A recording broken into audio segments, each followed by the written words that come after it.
Marina Stormspire Ironclad.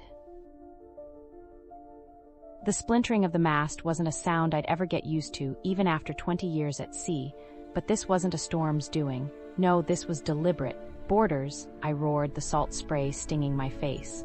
The sea serpent's kiss was under attack, and not by any ordinary brigands. The Crimson Fleet, led by bloody Ben Sterling, a man who made even the devil blush, had finally found us. And he wasn't after gold, not this time. He wanted something I possessed, a small, unassuming wooden doll, carved with symbols older than time itself. A relic from a pact made long ago, a playground pact, some would call it, but with consequences that stretched across generations. The doll, it belonged to my mother, and to her mother before that. A lineage of women bound by a promise made in childhood, a game of truth or dare with entities not of this world. The Crimson Fleet wasn't interested in treasure, they believed the doll held the key to unlocking, well, that's what frightened me. Sterling, a man obsessed with ancient power, wanted to break the pact, to claim the boon promised to those who upheld their childish vow.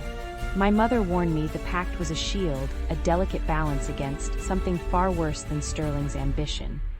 But she also told me the doll responds to a specific lineage, a particular kind of playfulness. We fought them off for a time. My crew, loyal and fierce, held the line, but Sterling's numbers were overwhelming.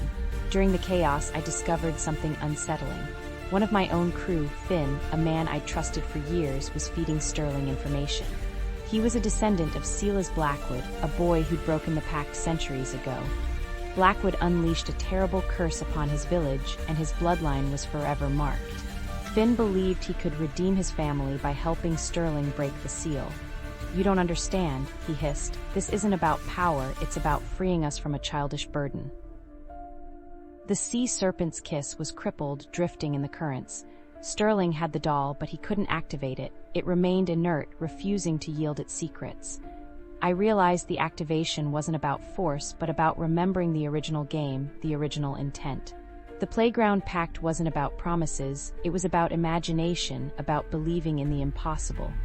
Sterling, with his cold, calculating mind, couldn't grasp the concept. He demanded the doll work, failing to understand its whimsical nature. Finn, desperate, began to reveal details of the original game, but his knowledge was fragmented, corrupted by time and regret. I remembered my mother's stories, long nights spent recounting the details of the game. It wasn't played on a playground, but in a hidden cove, under the watchful gaze of ancient stones. And the dare wasn't about courage, but about empathy. The original players dared each other to feel another's joy, another's pain. A flashback washed over me, my mother, as a child, bravely sharing her last piece of candy with a lonely fisherman. It was a test, a validation of their innocence. I realized that Sterling's quest wasn't just a power grab, it was a desperate attempt to reclaim a lost connection to something pure, something he'd long suppressed. I confronted Sterling, not with swords or cannons, but with a challenge. "Play with me," I said, holding out my hand. He hesitated, then, driven by his obsessive desire, he accepted. We didn't duel, we built sandcastles, told silly jokes, and pretended to be pirates searching for buried treasure. I focused on unlocking his buried childlike wonder, remembering the initial conditions of the pact. As he laughed, a rusty, forgotten sound, the doll pulsed with light. It wasn't about breaking the pact, it was about honoring its spirit. The pact wasn't a prison, but a reminder of the power of imagination and empathy. The doll deactivated, its power neutralized. Sterling, shaken and humbled, surrendered. The Crimson Fleet dispersed, their thirst for power quenched by a rediscovered innocence. The sea serpent's kiss, battered but afloat, limped towards port. I held the doll, no longer a source of fear, but a reminder of the delicate balance between responsibility and playfulness. The world wasn't saved, not exactly.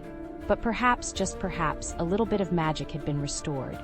And I knew, with a certainty that settled deep in my bones, that the playground pact would live on, carried by a new generation of storytellers and dreamers.